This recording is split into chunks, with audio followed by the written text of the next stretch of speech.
and gentlemen, welcome to Wrestling Art with Chris Things. Ray! Do the hammerlock! I do the hammerlock! Ray! Do the hammerlock, you turkey necks! Yeah, do the hammerlock! Alright, welcome back, guys. This is episode 11 of Wrestling Art with Chris Things. I am Chris Things, your host this week and every week, and this is a podcast. This is a match of the week episode, the one where I pick my favorite match that happened to watch that week, and I do an art of it, and we chat about it. And man, we have a doozy for you this week. Just a match that you would not see anywhere in the year 2024, and probably for good reason. Just such a freak show oddity of a match that was just amazing in its time and place. And in some ways, couldn't do it now, but I feel like there's something about just watching it in a vacuum, without any of the concerns of the greater world, and just appreciating it for the little bit of art that it was. That being El Generico versus Super Dragon from CZW Best of the Best 2005. But we will get more into that later. I've got my best bloody mate David on the line to chat about that in a couple moments.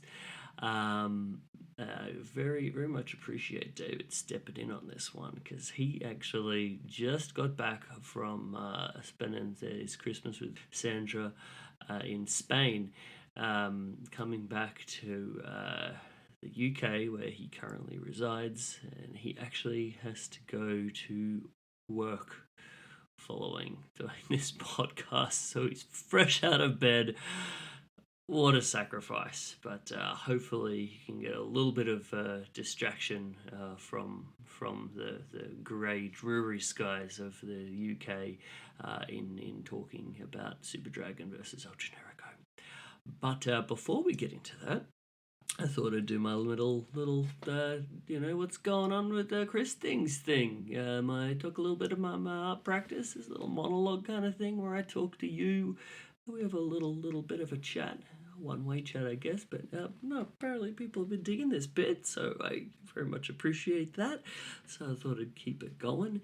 And I was thinking, what do I have to talk about this week? And I think it's actually quite an apt time, as this is the first Wrestling Art with Chris Things podcast of 2024. Or maybe I'd do a little bit of a look back at 2023. So for those of you that don't know, 2023 was actually a pretty big year for my art practice, because it was the year when I jumped off from my full-time job and said, hey, I'm going to try to give this a go and do this full-time. So I set myself up a bit of a plan of a certain time period that I need to grow this business into being a full-time income. We're still on our way to that, but I think I've made some great strides that I'm pretty stoked about in 2023.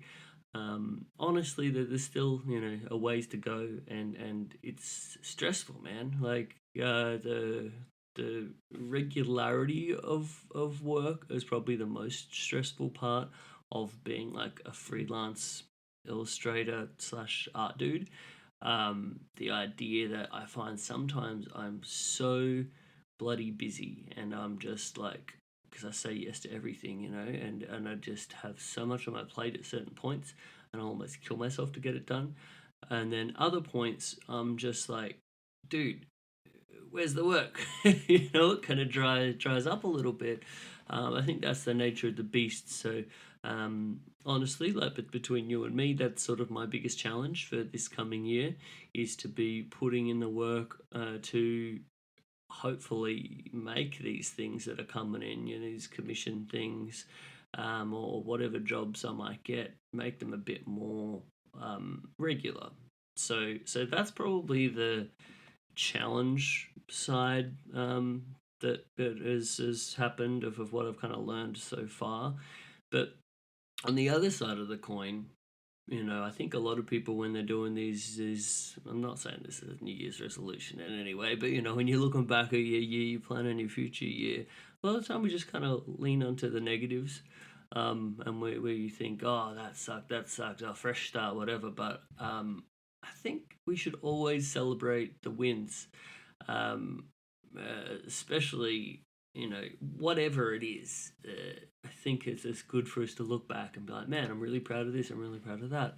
So, I mean, for me, there were quite a few things, like in the nature of this art deal. It can be so easy to sort of get past the cool things and then just be like, okay, what's next? But I think it's important to sort of soak it up. And, I had some good wins for 2023, some things I'm really proud of, from making that big step and jumping into trying to do this thing as a full-time job. I'm very proud of that decision, because it was honestly a very scary one. I'm proud. I had a really rad solo show at the Scratch this past year that I think was my best one yet. My the concept show that tied into their Weekend of Darkness Dark Beer Celebration Festival, titled, or for my one, titled Los Luchadores versus Cowboys de la Muerte. So I think that was super fun and probably my best show yet. Did quite well, and critically I was just quite proud of it, and I think it's given me a lot of more stuff to play with for future shows and more concept driven kind of stuff. So I think that's rad. I had a whole ass book that I illustrated this past year, so I spoke about that a few episodes ago. Our Way of the Blade sequel, the AEW edition, looking at the greatest bloody matches in the history of all elite wrestling. So that was fantastic. I think that pushed me and pushed me to improve as an artist as well. Between just the sheer amount of illustrations I did, but there's some in there that I look back and I'm quite proud of them, and it was a super fun project and super fun process. So I'm very excited for when you'll be able to get your little hands on those and check those out. Hopefully more book stuff to come in the future. It's going to be a key part of things. And then outside of that, we had the expo, but a lot of cool stuff, a lot of stuff I'm very proud of. But let's get on to 2024, and let's get on to this chat about the match of the week.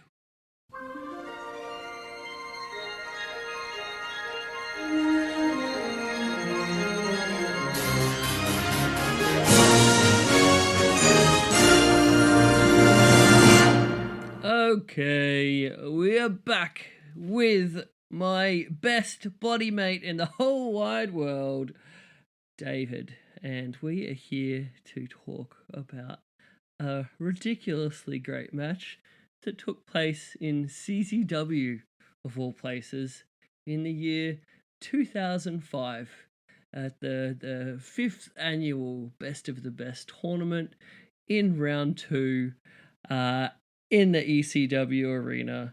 And as fuck man, as a fan of Super Dragon, this is just such a treat. Welcome to the show, dude. Hello. Thanks for having me. I kind of got distracted from doing the intro to then talking about the match already, and I forgot that I hadn't let you say hello. No, that's right. I was hanging on a massive yawn then, so don't worry about it. Okay. I've only just woken up as well, so. Oh man, for our listeners, you just got back from Spain. Yeah, back from Spain, 2 weeks away on a Christmas holiday, and then back to the UK. So back to work today as well. So that's nice. But yeah, Man, you have my out of condolences. holiday, into work. It is far too early to be going back to work, I would say. Oh no, I was thinking about having like a little buffer day in there or something where I could just like kick rocks around the house or do some housework and just relax. But you know, may as well just get back into it. Yeah, just jump back Fuck into the Bloody beautifully soldier on. depressing grey world of the UK and work. Yeah, thanks, man. Sorry, alive. I should make it a bit more rosy, but like I remember it when I came over and we were hanging out, and you're not wrong when you're complaining about that place, hey? Dude, when you were here, it was like good weather. Oh man. and like my mum came to visit, and that was good weather. And she's like, "It is so beautiful here. It's just evergreen." I was like, "Shut the fuck up, Robin." I was like, "Stop fucking lying to me." She was like, "Oh, I don't know." She lived here for like 5 or 6 years or something, and so she knows how like grey it can be. I don't remember it being so beautiful. Yeah, well, neither do I. It's just trying to trap you. That's what the UK does. Can't get away with any complaining about that place with Robin. Jeez. No. She's just always looking on the bright side of life. Really old. It's a good old life of Brian over there. Don't you hate it? Yeah, no, it's all right. It is what it is. I can't wait to be like wrist deep in someone's toilet today. Well, it's pissing down rain outside. But such a beautiful scenic description that you're laying down here, man.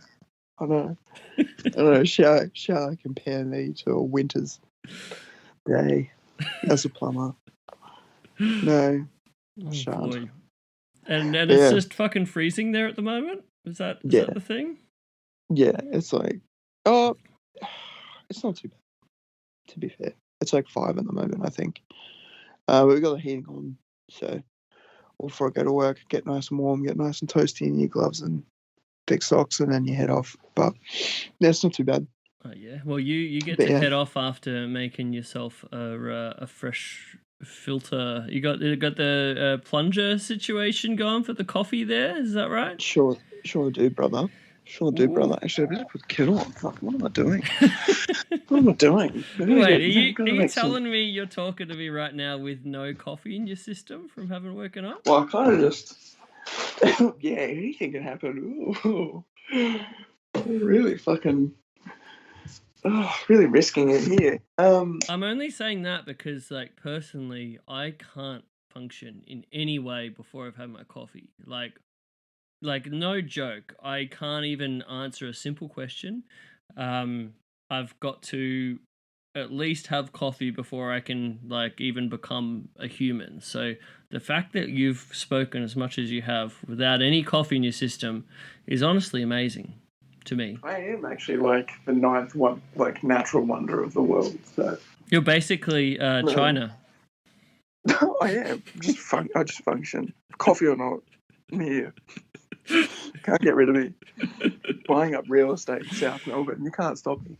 Nice. I was more referring to the depressing female wrestler of the late 90s. But I mean, either or. What? Like China, big country. Okay. China with a Y, dog. What, did she just not drink coffee? No, she was like the 9th wonder of the world. That was her. Oh. Okay. See, this is why I did the coffee. Because I think Andre the Giant was the 8th wonder of the world, and then she was the 9th. That was at least what I think it was. Yeah. Oh, okay. Oh, nice. Good stuff. Good segue back to the wrestling. Excellent segue back to the wrestling. Oh, man. I completely missed it, but I'm glad we got there. That's all right. I had a sense you did, and I thought, why not just, bring it back. But, man, I am fucking boiling here. It's, like, so clammy and humid. I mean, you'd probably kill for that right now. Oh, yeah, I'd love to be... I don't think I've sweat in, like, 6 months. Man. I genuinely don't know. I don't think it gets warm enough here. But, yeah. Oh, mate, just nice hot weather. Walk your way down to the scratch. R.I.P. Mongrel.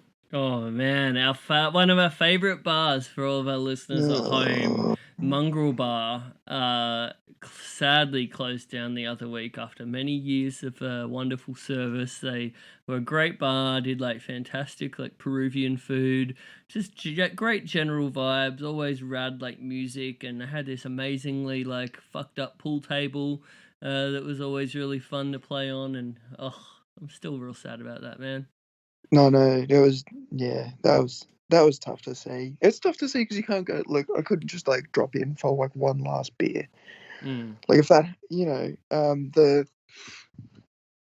love going there. The chinchulas, the Thursday night ramen, that was fucking lovely.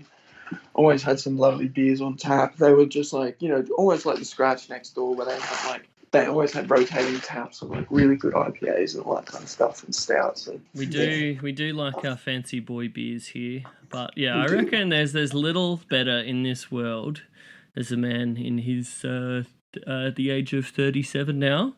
But I reckon a dive bar doesn't get much more exciting than that, general life-wise for me. Like any No. sort of social situation, I just wanted to be at a dive bar. I think that's honestly the best thing that can possibly, I think the best best thing is environment. like it had that shitty pool table, and you knew it had that shitty pool table, and you'd still go there just to play pool and have a beer. Like you know what you're getting. You know what you're getting. You've been there before. It's like calling up a crazy ex-girlfriend. you just sometimes want to be a bit annoyed by the pool table or the ex-girlfriend, I guess. Yeah. It's great. You just want to be a little bit wound up. It's not going to be great. You know how it's going to go, but you're going to go do it anyway. Yeah. Nothing wrong with that. Sometimes you just like to hurt yourself. Yeah, just like best of the best. CZW. What Sometimes a segue. you just like to hurt yourself. So you managed to watch more of this this tournament than I did, actually. Originally we were talking about watching the whole show because it actually looked like a way fun card. I only made it through so the first round of each of the dudes that like of Generico and Super Dragon. So the first match on the show was Super Dragon against Chris Bosch, otherwise known as Lion Cock. When I actually looked that up last night, I was like, what the fuck am I reading? And that was a great match. I really enjoyed it. I mean, Lion Cock like almost killed himself on the opening dive in like the first 5 seconds of the match. Because you don't really see actually like that much of it while you're watching. Like you don't see him kind of like eat that much shit. You just kind of see them go straight into it. And I was like, what the hell happened there? And then I had to like go back a couple of seconds. I was like, oh yeah, he just like ate shit. But kept going, like really revved into it. Amazing also with the idea that this is like Bosch's, I'm pretty sure his first ever match in CZW, his first ever match in front of the like ECW arena like crowd, and they eat motherfuckers up. Like they were brutal, and like just the first thing that you do is like land on your fucking head off of a dive. But to his credit, he turned it around. By the end of this match, he had him like doing the "please come back" chant, or Bosch chant or something. He got him. Yeah, he got him. No, it was good. I really like that. I really like that opening match. I think it was really good. Showed their moves off. Showed us how much of a dick Super Dragon can do. That's a bit of an understatement. Well, just like the match that happened after was like a little bit of it, just like the Generico Super Dragon, and one of the commentators was just like, he's an arrogant individual. I guess he is. Yeah, like it's been a while since I watched the Super Dragon match. So when I watched this, I was like, oh yeah, here we go. It's begun. I felt like that Generico one man was just like the most just perfect. If you ever wanted to show someone, if someone's like, oh, what's Super Dragon's vibe? Just like, yep, watch this match and you'll get it completely and probably immediately as well. Like, Yeah, you'll know the guy. You'll know a guy out there somewhere. If you've wrestled before, who wrestles like this? You know, we all know that person. And here he is in dragon form. I mean, I loved the Bosch match as well because it sort of got over certain things in that would go on into the Generico match, like the awesome top rope tiger driver finish. Yeah, That was fucking sick. I didn't see that coming. I was like, I know he busts out some crazy offense sometimes, but yeah, the awesome tiger driver thing. I don't know actually in the Bosch match if he teased any of his psycho drivers. Yeah, I don't know if he like broke out the psycho drivers. They did. There was a cool bit where like Bosch was working over his back in the opener, and then that continued with Generico doing some back based offense in their one. Yeah. But then we had, what was the other first round match? Generico and Excalibur. Yeah, that was it. Yeah. Pretty sick getting to watch Excalibur with him now being on AEW commentary. Yeah. It's like, man, what a ways that man has traveled in life. I can't say I watched that match. I watched the first 2 minutes of it and I was like, no. I mean, I love listening to him as a commentator, but I don't know. I'm not gonna lie and say, oh yeah, no, I loved it. I watched every second of it. I did not. It had its rough moments. Rough moments. From what I saw at the start, that was rough. So that one did not become the match of the week. No. Maybe one day. Yeah, maybe one day. But there were some other ones on this card that I wanted to watch that I just didn't get around to, but I'll endeavour to watch them in the near future. One that really I thought was like an interesting looking match was a Quack and Eric Cannon. That sounded like it'd be like great of just those two-leg dudes that were so of like, I don't know, that sort of IWA Mid-South era of like the Ted Petty Invitational Tournament, like two of the top sort of dudes on the indies at the time, and Hero was in this, Claudio was in this. This was a fucking loaded as shit tournament. Yeah, man. Like I was really surprised because I haven't watched the Best of the Best series before, or this Best of the Best series before, and then so I really had no idea who was going through. I knew B-Boy had won the previous one. Which was really cool. So I don't mind me some B-Boy. I love B-Boy. When I was like wrestling back in the day, I was such a fan of B-Boy that his sick sweet like drop kick to the corner. Like his like murder like face wash kind of like basement drop kick that he did. I always thought that was so fucking cool. And I was like, I remember there was one match where I was like, I think I might be able to, I don't think anyone else in Australian wrestling does this. I might like try to introduce this. Double stomp someone's head. When I watch B-Boy do it, I'm like, it looks like he kills him, but like not kill him, if you know what I mean. So I did this in one match thinking like, oh yeah, I think I could like pull this off. This was the closest I ever came to like really like fucking someone up. I think I like fucking this. But it ended up being our dear friend Mitchell was the opponent in this match, and I did it. And Mitch Cutting.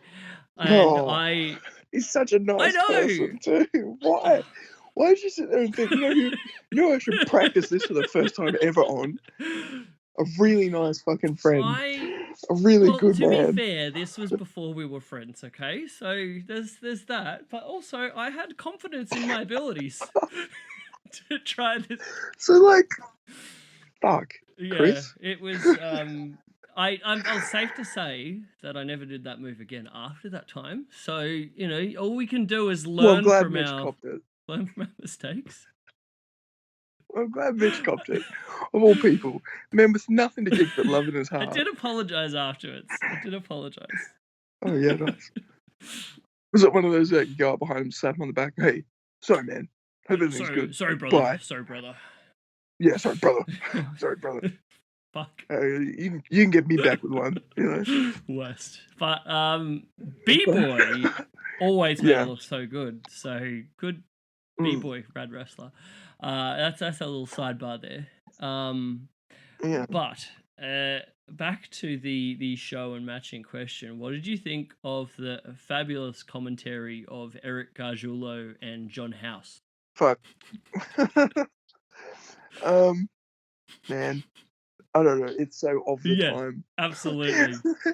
it's like, because I don't know. In 2005, I was literally 12 years old. So, and then you watch the audience and you're listening to the commentary, and then the only thing that's more prominent than people with too much hair gel is 3/4 denim cut jeans in that audience. Like you can smell the fucking Axe body spray, and I love it. Man. But yeah, I think the commentary is just like, oh fuck, how do I sum it up? I don't think I can. I think if you just say 2005 dudes who love wrestling, like really intense, like two just really intense dude who just like, yeah, I don't know, when people cut their beards into that thing, which like the trace line, which just follows their jawline, where it's just too thin.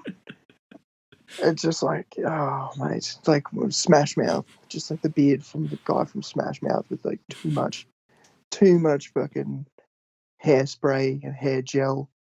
Those really darked out sunnies. Like I just imagine two dudes with like a thick silver chain sitting behind a desk, just like yelling I at each envision other. they both look like Guy Fieri. Yeah, exactly. Well, yeah, exactly. That's exactly what I'm trying to sum up. But oh man, but no, they do make it enjoyable. It's such a weird thing, honestly, man. They do really make it definitely enjoyable. got the nostalgia on me from like remembering watching like CZW from this sort of era, and like I remember I originally was watching this shit when I was downloading matches from CZW from like LimeWire back in the day. Like that was my original introduction to CZW. And yeah, you watch it and it was like, I mean, in a sense, the commentary is fucking awful. But in another sense, it's kind of great because it's so bad. I don't even know how to. Well, I actually like it gets you into it because it gets you into like the gritty kind of, like warehouse wrestling kind of vibe of it, like where it seems like this real like, we do stuff that no one else does. It's in this, it's in this like bunker. It's in this like warehouse that's like only the rebels kind of go. And then they're just like super emotional. They get into it. They get into every single move. And it's not like other bigger brands that are around at the moment where they call every single move, all that kind of stuff, like give you like a play-by-play. They get into it.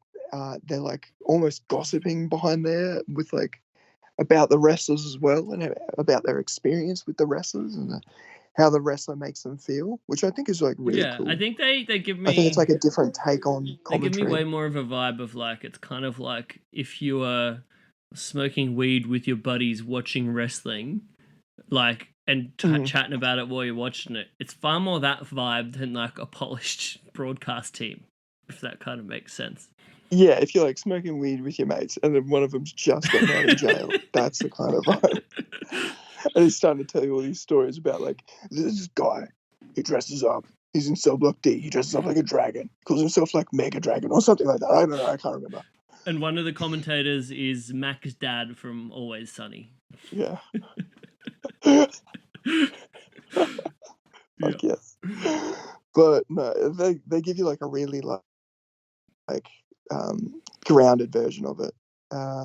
Not grounded version, but like on the level kind of version of it. I'm pretty sure Eric Gargiulo was like a drive time DJ, like radio DJ, perhaps. I think I remember hearing that somewhere. Really? So that sort of checks out. I could definitely envision his like Philly as fuck accent, just like talking to people, cutting to songs.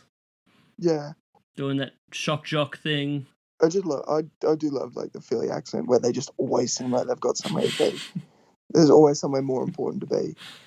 But no, the commentary is like sometimes it's a bit rough to listen to, but at the end of the day, it does add like a flair that no one else adds. There were some points. I think There is were really some cool. points where they were like so fucking off base, and like in the opening moments of this match with like Super Dragon and Generico, right? There's a bit when Super Dragon like start out fucking murders him with like a curb stomp, like murders him. And then first thing Eric Gargiulo says is like, "Oh, it didn't quite hit that," or like he didn't quite get. It didn't quite hit the mark with that. like what? Well, like because he. How could he more? He stomps his head. Because he like stomps his head down with one. So he does when he does the curb stomp, like that initial curb stomp, stomps him down with one, and then he actually just like steps on the back of his head. Oh, that was the second one. So he hit two. So we did the first one. Yeah, he did two in a row. And both of them, Gargiulo's like, oh, well, he could have got that better. But it's like, how's he getting this better? Is he actually going to like stomp through the back of his fucking cranium? Yeah, you get him next time, sport. Like, but yeah, so he actually like smashes his face into the mat, steps on his head. Smashes into the face first, then does it again, then steps on his head. And I'm like, wow, yeah. This definitely good on you, definitely captures the vibe of the time. I mean, in some ways, perhaps we've learned lessons from this era. In other ways, you watch it and you're just like, man, this shit is just so wild with like today's eyes, especially. I think that's what I love so much about this match. It was just so completely like unhinged. Oh, they just absolutely went for it, and it was good. It was like, it was really. Sorry, I just put my coffee. Yeah, you won't see shit like that again. It's just so fucking raw, and they're just like beating the living shit out of each other. Like, because Excalibur's match with Generico, as opposed to Super Dragon's first match with Bosch, like Super Dragon obviously taking like way more damage, like taking way more offense. And then I think they really had to even the playing field there. So they both were kind of on this. They weren't going into this where one person was like heavily handicapped. Like Super Dragon just leveled the playing field super quick by just like beating the living shit out of Generico. And like just absolutely creaming the poor bastard. And it works so well because like Generico to me is always at his best when he's fighting from underneath. Like for I don't know if there's anyone listening who more only knows like that Sami Zayn guy. I mean, completely different wrestlers, just so you know. I believe El Generico retired and went to serve the orphans of Tijuana. Amen. But I reckon Generico's real fucking best part about him is that like fiery like underdog kind of thing.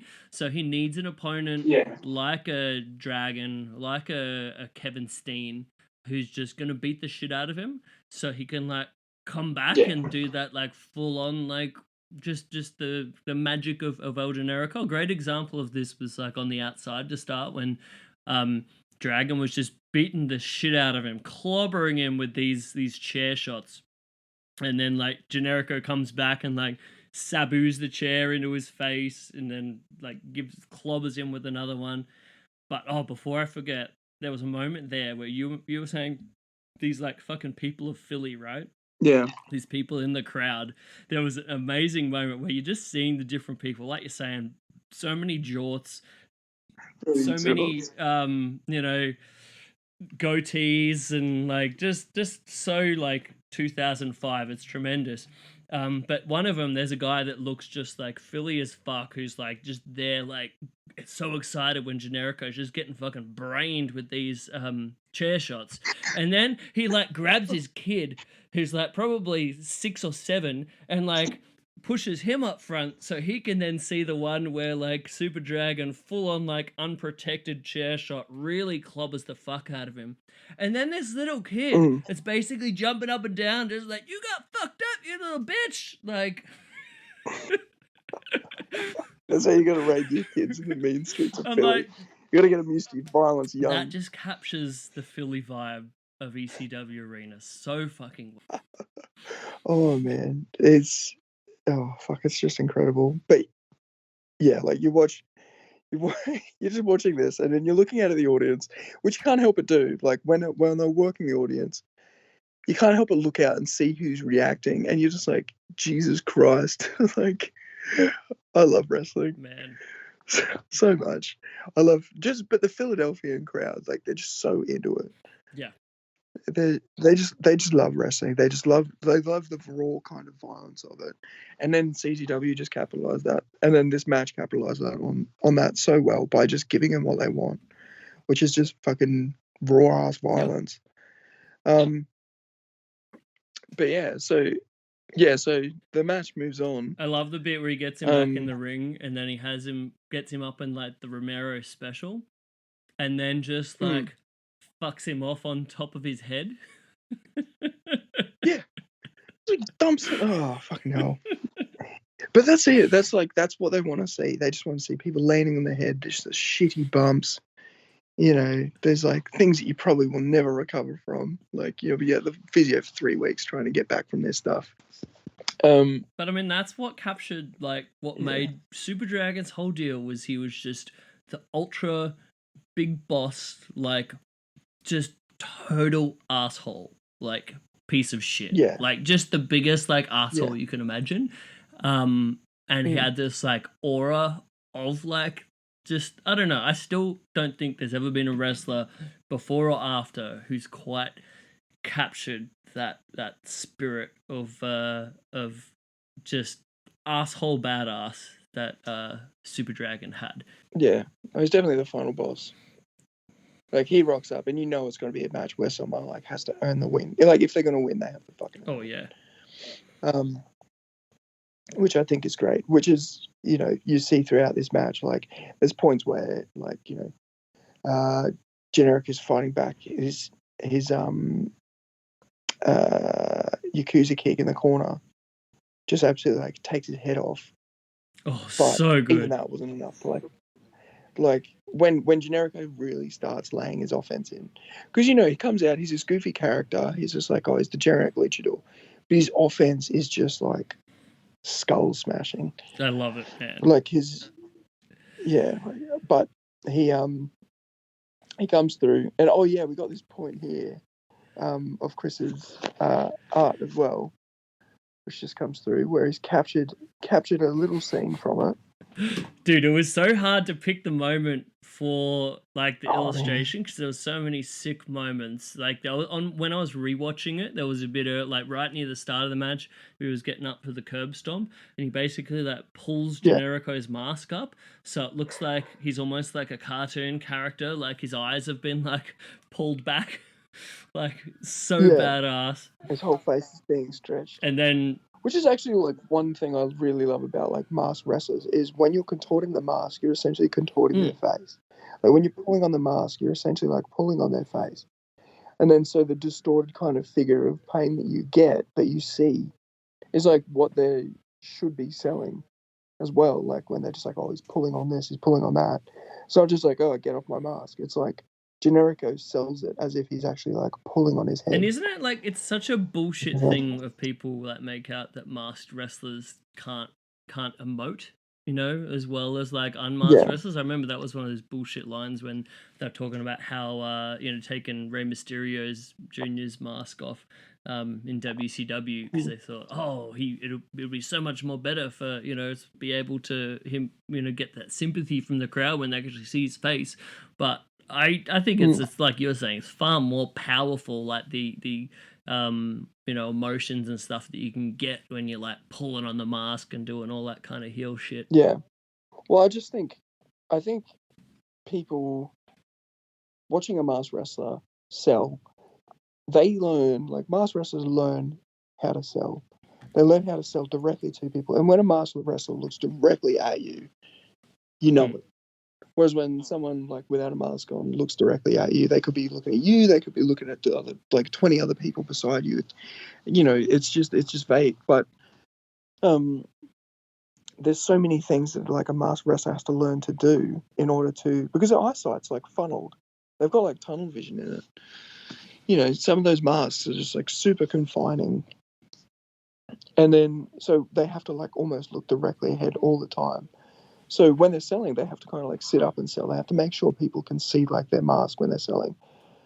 And it does give off like a huge amount of emotion. So I hear comments about, selling under a mask, you can't see as much, you don't convey as much. It's like, it's bullshit. Yeah. Like, people under masks learn how to sell with their entire body, not just their face, just opening their mouth and going, oh, hell.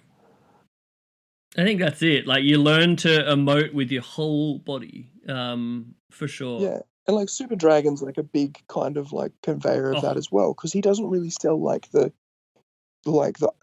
selling that Generico does. He does the exact opposite end of this spectrum, where he doesn't show a lot of a lot of emotion or frustration, but what you see is like his wear and tear, where he's still like this badass that's going to get up and beat the living fuck out of people. But you can see when a move affects him, when it slows him down. I think one of my favorite things of this match, like getting to that kind of point, both guys like have amazing body language. Again, probably being just really good, being under the mask for quite a while and learning that next level body language. But like we're saying for Generico, with just that, like, I can't think of anyone that's like a better baby face, like pure, like coming from underneath, like fighting back, baby face, like in the world, than like this era of El Generico. And in the same way, like what you're saying with Super Dragon, obviously he's got a mask where like you can't even see his eyes.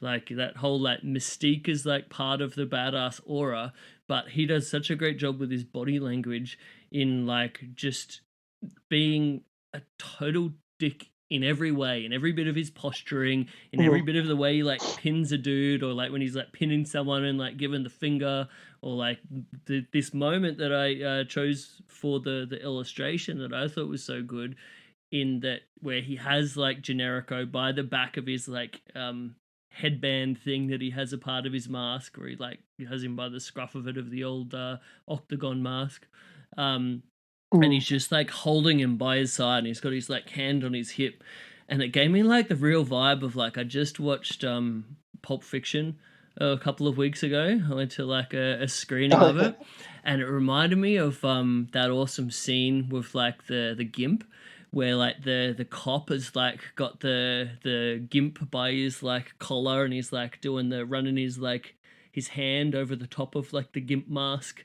like rolling the fingers of that brr, brr, and it's just like it was almost like that master gimp kind of thing, where I was like, this is so fucking sick. But also just captured the entire vibe of what we're talking about, of like the body language and just Generico getting that kind of sympathy, and that like classic thing of like, the baby face, like reaching towards the camera kind of thing. Yeah. Well, that was like, because this moment of the match was right after, again, another huge dick moment by Super Dragon. Was like literally fed his head underneath the barricade, or in between the bars in the barricade, and literally just like stood on his neck.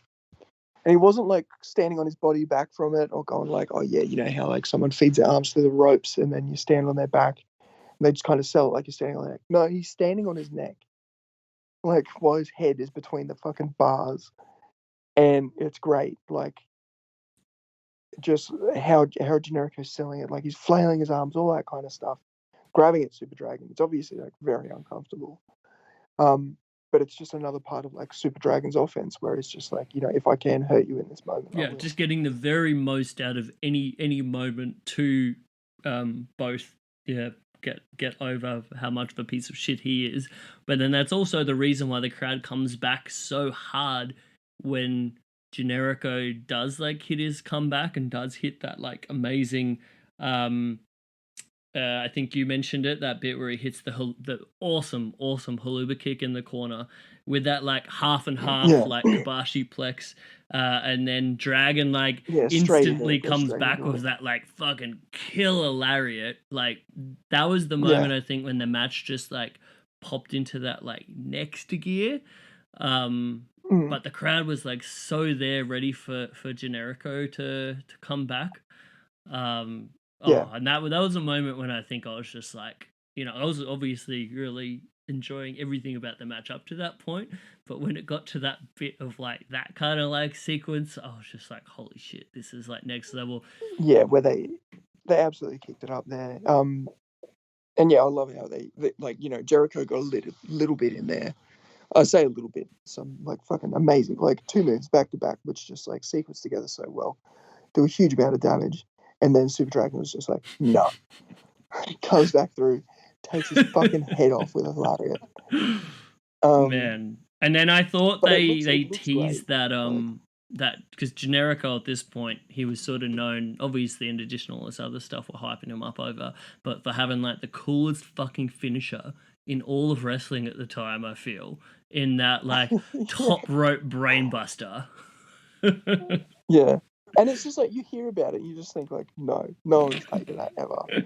But then like the moments where it actually happens, you're like, what the fuck did I just? That dude's Dude, dead. I love it so Like, much. that guy just like crumpled. Sickest move. I remember watching Jersey All Pro back in the day, and they used to have Monster Mac on commentary, and just hearing him like mark out from like just seeing the ridiculousness of the top rope brainbuster, just like, oh man, I love that move so much. But they did such a great job in this match of teasing it. Like, I think they went quite a few times where, like, he teased getting it on Dragon, and then he got into something else or whatever, and I was like, oh, okay, I don't think he's going to hit it. And then he finally does, and it's, like, the fucking best near fall I've ever seen in my life. Where he just, like, drags him back in the ring, like, just, like, skull drags him by his mask. Just, like, hits it. He, you know, Super Dragon just goes limp for a second there, and he just, like, rips him in over the top rope. And he just, like, falls back in, and he's just, like, cop that mold. Man. And goes to pin in there. But no, there's a kick out.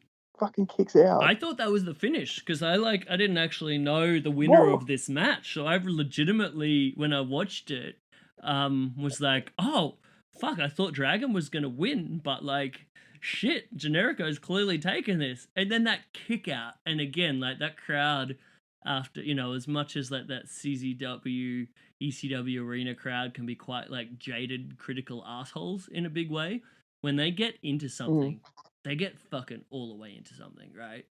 Oh, they're invested. They're invested. Like multi-millionaires involving themselves in stock. Like they're in. But yeah, because he hits it, and that's a move that we just said, like, it's so few and far between that you see that move get hit. And then so when it does get hit, you're just like, holy shit, yeah, that's the match, that's done. And then to kick out of that as well. And then it just gives, like, you know, full credence to why they called it like the best of the best tournament. Like they're going, like everyone's going in there, like 100%. Like they're putting everything into it. And just to like make a name for themselves as well. I think that was a big part of the best of the best tournament. Like in this sort of like, this is the spotlight where like similar to what the Battle of Los Angeles would become later on in PWG. Back then at this time, it was the IWA Mid-South Ted Petty Invitational. ECWA had like a pretty prestigious tournament there for a while. And then the other one was the CZW Best of the Best. And like you went there to like, all right, people are going to be watching this match. People are going to be ordering these motherfucking DVDs. So if you want to like get to that next level and like get some more bookings on your sheet, you know, this is where to like have a standout, like balls to the wall performance. And man, it certainly was.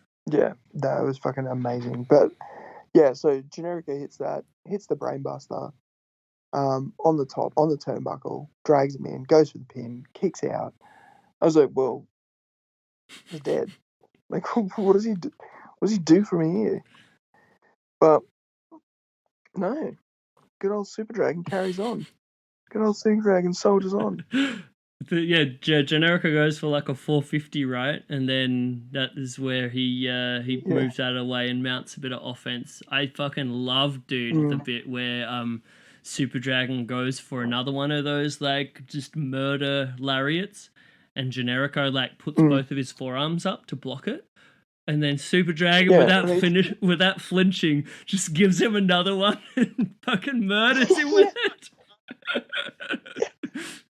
I was like, oh, block. Oh, you know, Super Dragon. Oh, yeah, Generico's going to go for like some cool little reversal here. No time. Here comes another one. Like straight away, which is like, you know, it's something you don't see. It's not like, you know how today's age you want some like clever sequencing. All right, you block this, you've got to like block this, sweep the leg, take that arm, go around the back with it, hook up for like a back body drop. They flip over the back, all that kind of stuff. No, blocks it. Oh, take another one. They literally like cop that. So good. Oh man, there's so much stuff where you watch it and it's so different from the stuff that we see so often in today's eyes. Like when we're watching stuff in AEW or like wherever, even indie stuff today, like nothing is quite like this. And when he hits that first like psycho driver, man, he looked like he fucking murdered him. That looked like the nastiest the first thing. one he hits is like the Psycho Driver number 1. And then the second one, so the first one he hits him with is like the one without the pump handle. And he just like, just cranks him. Just a killer move to start with. Like the fact that he has like a turned up version of that. It's just like, oh, the guy's dead. I've got one to make him deader. But yeah, so yeah, like lifts him up, pumps him into the ground with that. And then, just immediately picks him back up, straight into the pump handle, and then just like neck first, just like drills him into the fucking floor. Yeah, amazing. No words. It's fantastic. I loved everything about this match. And I don't know. I'll see how we go with this match of the week, but it's definitely woken up like this fucking early mid 2000s like indie wrestling nostalgia beast for myself, where I'm just like, I love this stuff so much. Yeah, like that era. Like I always go on about it, how I love like watching like 2008 ROH.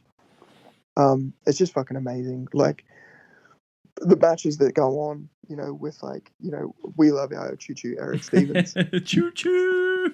Just like rough offense. That just like you see this really innovative stuff, and you see all these people, because I think this is like the age where like everyone's getting a chance to show what they can do as a wrestler, as opposed to going like, no, you haven't got the physique, you haven't got this, you haven't got that, you can't even step in the ring.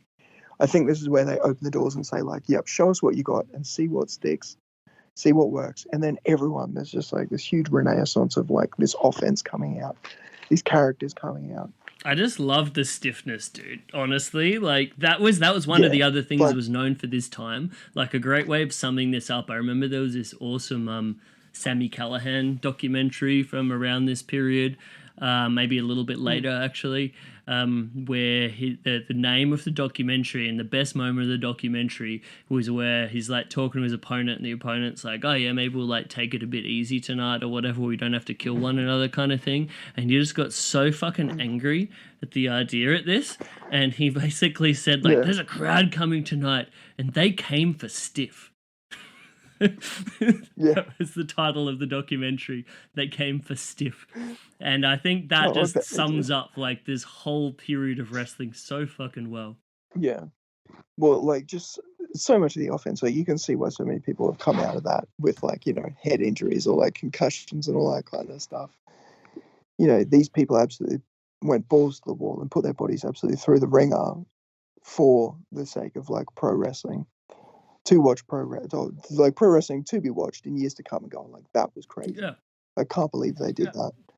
And it's not always like, crazy like corkscrew shooting star presses, all that kind of stuff, where moves you see today where they're big, flashy, all this kind of stuff, or like smart sequencing and transitions. It's literally just like, I'm going to murder you with this move. Are you going to get up?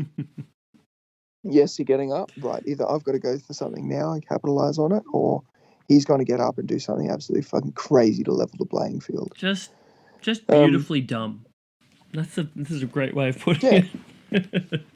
Literally, like, it's some of the offense you see, you're just like, why did you do that? Like, why did you even risk doing that? Why did you take that? Why did you say yes to this? But then they do it because it's like amazing to watch in like years to come. It's like crazy shit that you'll never see again because everyone's so protected now. And there's reasons for that. There's a good reason for that. But like, here's where they develop those brain injuries. They walk so we can run. I mean, in a sense, like we watch this, and obviously, lessons have been learned, as you're saying. But it's like these dudes made some fucking killer sacrifices to, both Yeah. make a name for themselves and because of what they felt were the expectations of that like sort of cutthroat audience and like atmosphere of that time, Yeah. of especially like talking about the ECW arena and those like rabid fans. And I think there's something to be said about like, I think there's a lot of people on Twitter these days that like watch any of this stuff, watch anything with like a low key or a super dragon, and they're just like, oh, that guy's dangerous, that this guy's awful wrestler, blah blah blah. But I think there's something to be said about like appreciating that like sacrifice that these guys made and like completely fucked up their bodies doing. I Yeah. mean, when you just Yeah, man, watch it 100%. in a vacuum, like we're watching this, like you just watch it and you're just like, man, that was fucking awesome. Yeah, but you just see the moves that pop out, and you're like, oh, that was cool. Like even like going back to the first match of the night, Bosch's clothesline into like the backbreaker. That was Like this, cool. and I saw it. I was like, have I ever seen that before? Like I'm sure I've seen it somewhere, but just like how he hit it, I was like, wow, that's like really cool. Things like the Psycho Driver and the Psycho Driver #2, and then like all Quacko. Like I'm not a huge fan of like Quackenbush's crazy offensive whatever he does.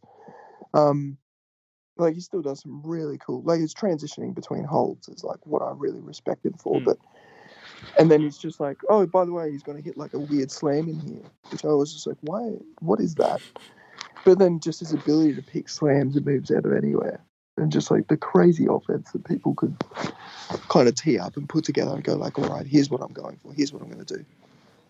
And then sometimes it's all simplified by, oh, you block my lariat? Here's a lariat. The ultimate counter to someone blocking your lariat.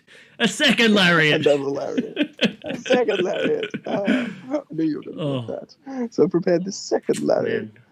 Here's one I prepared earlier. So good. Well, sir, I want to say when I was thinking about who I'm going to talk to about this like wonderfully, beautifully dumb match, I couldn't think of anyone Who loves dumb fucking offense and who loves stupid ECW-esque wrestling? Yeah. David loves it.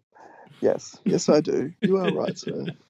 Well, if you haven't watched the Best of the Best show, or for anyone at home, or any of the Best of the Best, they're really worth watching. It's a really good reflection of the time, because it's like best of the best. I big time want to recommend the independent wrestling.tv service for that. Like they got a lot of stuff on there and a lot of like current indie wrestling stuff that's super cool. But the fact that they've got like the entire libraries of like CZW and like IWA Mid-South, it's like when you know what you're looking for, like stuff like this, if you go through like Cage Match and you're like, oh man, what was this match? What was that match? It's a fucking treasure trove, dude. Like, there's so much great stuff. Well, even if you don't know what you're looking for, and you just turn on like a show and you just go, I'm going to sit through this. And there'll be some bad bits. There'll be some like really fucking gritty bits because, as we said before, these guys are absolutely putting themselves through the ringer. Like, there will be accidents where people are just like down and out, the match is cancelled. But like when they get up from stuff like that, it's just like, holy shit, this guy's got grit. And you'll find some like amazing matches. Like you'll just find like random gems in there. People just getting absolutely brutalized, but the match continues, and they might even go on to win the match. Yeah, so like, good. So much cool shit. I loved it so much, man. I did want to make special mention of at the start of this show. I'm not sure if you saw it, but their opening video where they had all of the announcements of the participants in the Best of the Best tournament. They had this tremendously awful but fucking amazing cover of In the Air Tonight, like this new metal like fucking cover that like if you want to have the table set for this time traveling journey that you were going on into gross early mid 2000s world. No, because that song fucking sucked. It was awful. I suppose awful but beautiful. Awful, but I'm glad they tried. Yeah. Like, talk about ruining an amazing song. That's the way to do it. That song is like, oh man. Maybe there's some big fans of new metal out there that we're really offending here, but Probably. just But man, like I saw like 10 seconds of that song and I was like, no. I just immediately skipped through the first match. Because I was like, right, sit down, start to finish. This is going to finish at like 2 o'clock in the morning, but who cares? Let's get it done. Let's watch some CW. And then that started, and I was like, no, we're doing match by match. I'm skipping everything in between. Oh, another great match, by the way. Special shout out to the Xavier versus B-Boy. An amazing match. Like, really fucking good. Oh shit, I haven't actually seen that one. Mate, so much fun. Xavier just pulling out all this like crazy offense, all these crazy like straight jacket kind of like chokes and moves and all that kind of stuff. And then just like, I honestly think the best thing Xavier did in that match was going out there, and there's a bigger girl in the audience, in the front row of the audience. He just walks out there, plays bongo on her tits. His bongo drums on her tits. And then he was just like, I don't know whether he asks her or he just does it, but just motorboats her. Mate, like, I know you're going to be watching the match now. I know you're going to be watching it and thinking to yourself, oh yeah, I'm going to sit down because this match was suggested. I'm going to watch it. But I know you're just going to be waiting for that moment. You're just going to be like, when does he do it? When does he do it? When does he do it? When does he do it? Well, it's in there and it's great. Right. That sounds absolutely everyone, tremendous. Again, you know, he does it and everyone's laughing. Everyone's in good spirits. She's having a laugh. But yeah, it is a great match. It's really good. Just like a really good demonstration of both the guys' abilities. Their wrestling as well. Their actual like mat wrestling as well. Transitions between holds is like amazing. How they actually build the match together. Like I've seen a few B-Boy matches, but not that many. But I think this is definitely like one of his better ones. That and the main as well. B-Boy just does so well in both. Both of those dudes so underrated, I feel, by the history books, and a lot of the time everyone only remembers Xavier from his winning the ROH title from Loki, and everyone's like, "Why'd they put the belt on him?" kind of thing. But super innovative dude, who I think was very ahead of his time, and yeah, B-Boy as well, man. B-Boy's matches against Super Dragon as well were also fantastic, and back in Rev Pro, California version of Revolution Pro. Great stuff. Yeah. No, it's great. Great show. Great art. Oh, thank you, man. I know you've got to get off to work, so I'll let you head off, but you got anything you wanna plug, my friend? Just Spain in general. Take yourself on a holiday. Go on. I don't know. I really don't. Pollard and Sons Plumbing and Heating, I guess. If you're in the UK, if you're in the Taunton area, you need your heating looked at, I guess. Fuck. I don't know. That is the best plug I've ever heard. Yeah. Tremendous. I don't know. Have you use this time to bring up any art shows you might have coming up, or probably the IWTV. Yeah, again, great. If you want to go watch, there's just so much content on there, just like rifling through it.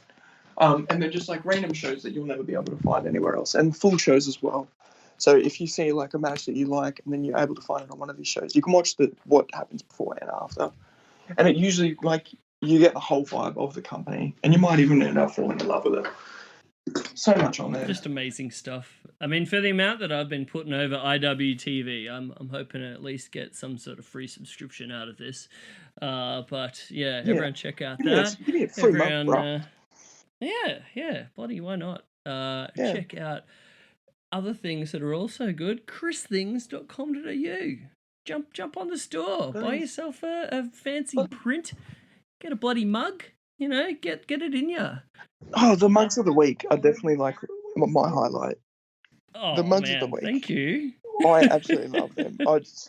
Someone out there is starting a small collection, and when you die in a horrific accident that's on the front page, someone's going to be sitting out there with a full collection of mugs, and they're going to go for a fortune. So, guys, if you're not buying them now, if you're not that person, you're missing out.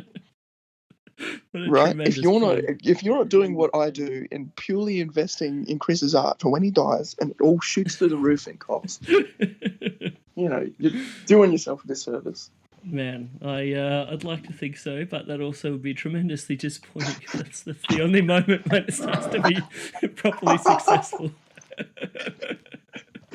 Buy it now, Well, people. yeah. Get in on it early. Get it, buy now. Be those people that invests in the grim.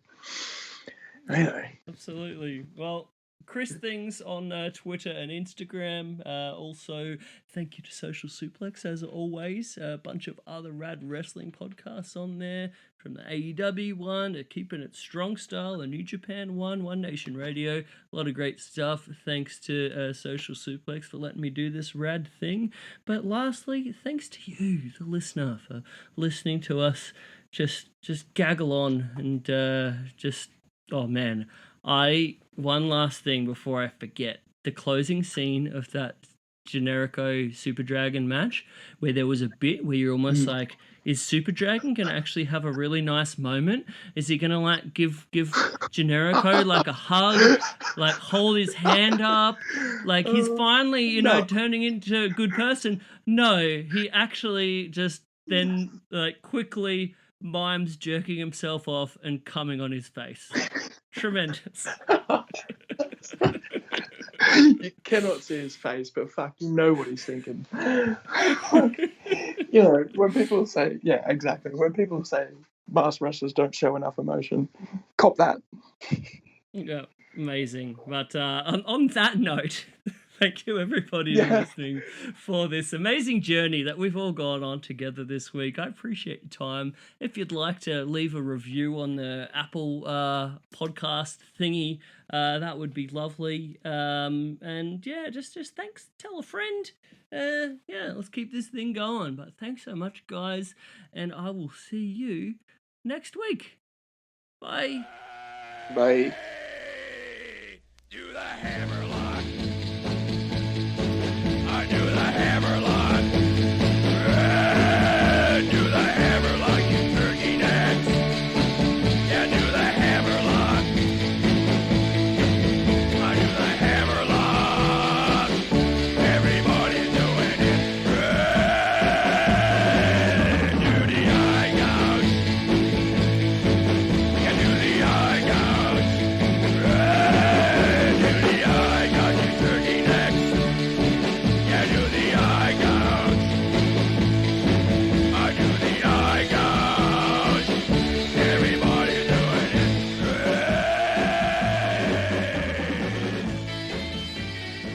Okay, you turkey necks.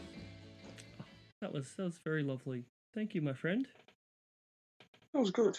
That's all right. That's all wholesome as always. Just a Yes. beautiful car crash, I feel. Just watching it in slow motion. Oy.